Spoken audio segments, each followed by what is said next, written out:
A minha pergunta ia ser justamente sobre isso, né? Primeiro, eu queria saber, dentro desse processo, você já tem um livro publicado e você está para lançar um novo livro que vai sair pela editora Diamond também, né?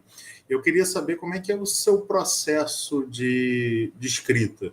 Como é que você traz algo que é muito pessoal, né, muitas das vezes, porque a prática do paganismo, a prática da bruxaria, é uma coisa muito mais pessoal do que às vezes acontece. Como, por exemplo, o Robson falou sobre Enochiano, né?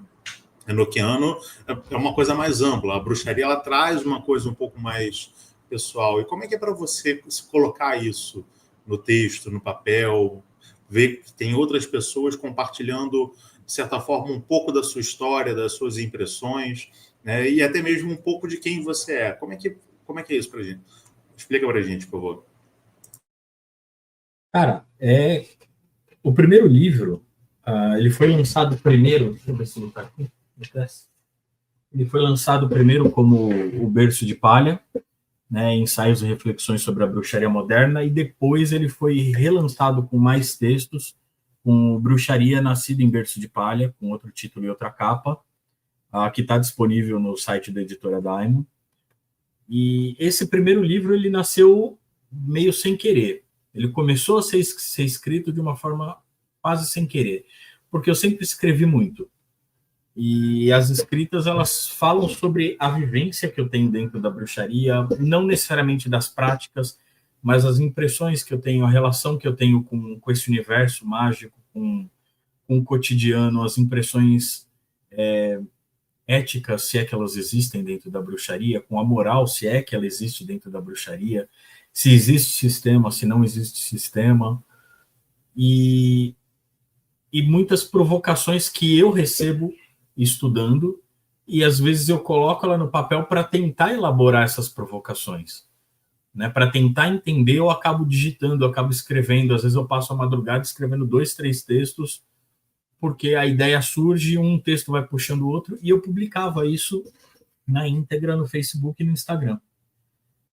Com o passar do tempo, uma amiga provocou, né? Falou, por que você, a Petrúcia Finkler, ela provocou e falou, por que você não pega esses textos, compila todos eles, faz uma seleção e publica? Quando eu comecei a juntar esses textos, eu vi que já tinha, a hora que eu joguei tudo no Word, eu percebi que já tinha mais de 100 páginas ali. E aí eu comecei a fazer uma seleção do que era possível de colocar num livro e comecei a então escrever outros textos mais direcionados para um livro mesmo. Não deixei de escrever no Instagram e no Facebook, mas comecei a fazer isso de uma forma mais organizada. Mas eu fui adiando bastante isso, porque eu sempre tive receio, como você disse, é uma experiência muito pessoal. Não tem como a bruxaria não ser pessoal. Você tem aí a Wicca, que te dá um sistema, que te dá um começo, meio e fim, mas ela é uma religião dentro de toda a bruxaria. Quando você pratica de forma solitária, você envolve muito o seu lado, a sua intimidade, o seu cotidiano, o seu estilo de vida, seu estilo de pensar, de se emocionar, de se relacionar com o que é sagrado, e acaba automaticamente sendo muito expositivo. E uma vez a gente recebeu o Robson para dar entrevista no outro canal que eu participava, e quando terminamos a entrevista com o Robson, o Robson foi, né, foi bem, ele falou, cara, larga de ser egoísta e de ficar segurando o que você faz, o que você pratica. Você tem 30 anos de experiência que você não divide com ninguém. Então, falando como ele falou para mim, deixa de ser cuzão e coloca isso no papel e publica, né? E a gente estava falando sobre o diabo naquele dia, né? Sobre o diabo ser provocador, tanto que eu escrevi um texto que chama, né, Une Belle Provocation do Diable, né? O Belle, em vez de Belle de beleza em francês, eu coloquei Belle com o sobrenome do Robson, né? Que foi exatamente essa provocação que me colocou para produzir e fazer esse livro surgir. Mas uma coisa que eu sempre tentei fazer, e isso sim foi intencional, é fugir dos livros comuns de bruxaria. Porque se você pega os livros comuns, você vai ver como o que é o deus, o que é a deusa. Como monta um altar, como se traça o círculo, como que você invoca os 4 quadrantes, como que para que serve a vassoura, para que serve não sei o quê. Né? Isso já está escrito. Né? E isso, assim, você tem 4, 5, 6 autores falando a mesma coisa de formas diferentes, inclusive para você pegar e tirar a sua própria conclusão. Para que eu vou fazer a 7ª versão, a 8ª versão da mesma coisa? Então, eu trouxe muitos desses elementos estão nos textos, mas de forma prática, de forma vivencial. O como que elas deram certo, como que elas não deram certo, o que funcionou para mim, o que não funcionou para mim, né? Ou como que eu lido com essas impressões desde o traçar o círculo até com uma prática de magia que deu errado, como que eu lido com isso, como que eu lido com preconceito, quais são os passos que eu segui para apresentar a bruxaria para minha família, né? A coisa prática vivencial, porque o resto as pessoas já sabem. A ideia do livro era como se eu sentasse em volta de uma fogueira com algumas pessoas e estivesse conversando com elas. A ideia era que fosse uma troca mais espontânea, mais intimista, para que isso daqui não é sei lá, não é um trabalho de faculdade, né? É uma conversa. A ideia era que o livro fosse uma conversa, e foi isso que eu consegui colocar nesse primeiro livro, pelo menos. E para o segundo, o que a gente pode esperar nele? Cara, o segundo livro, eu estou concluindo, tenho que fazer a revisão nele, que é O Palhaço e o Xamã. E aí ele já nasce com outro aspecto, com outra característica. Esse já foi pensado de uma outra maneira.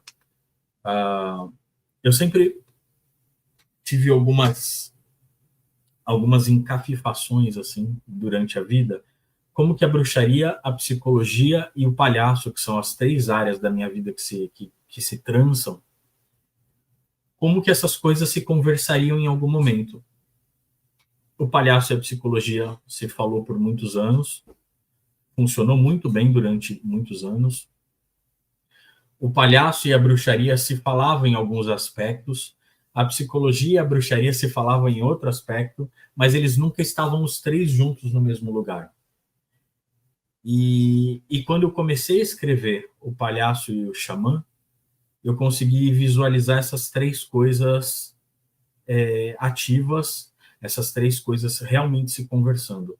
O palhaço, eu trago um pouquinho da história, o que é o palhaço, desde o bobo da corte, qual que era a sua função, qual que era a função social dele, como que ele surge, como que ele é um provocador, como que a provocação e o incômodo que ele causa socialmente, de certa forma, expõe as feridas de uma sociedade e, de certa maneira, também ajuda a curar. Assim como o palhaço também faz isso com cada um de nós, ele expõe o ridículo da sociedade, do indivíduo, faz com que você se olhe no espelho e você não tenha como negar, então você vai rir dessa situação e de alguma maneira você vai se curar, que é muito próximo do que o xamã faz, de trazer isso de uma maneira espiritual e poética, né, através de rituais, através da máscara, da incorporação, né? E tudo isso, todos esses 3 papéis, desde o palhaço, do xamã e do psicólogo, eles trabalham com o elemento mental. Eu falo que tanto a espiritual quanto a parte psicológica, elas pegam o mesmo carrinho e traçam o mesmo caminho da mente para se manifestar no mundo físico. Então, elas são praticamente inseparáveis. A gente não consegue identificar exatamente onde elas se fundem e onde elas se separam na prática xamânica. E quando o palhaço vem trabalhar junto, isso explode de uma forma muito mágica, se tornando um elemento muito intenso na prática da bruxaria, do xamanismo. E a psicologia, eu tomo cuidado para deixar ela só no consultório, mas ela também é um espectador que assiste tudo isso e faz uma análise, eu vou colocar clínica, talvez, vendo como que a função desses 2 outros elementos atuam na prática mágica, na prática espiritual.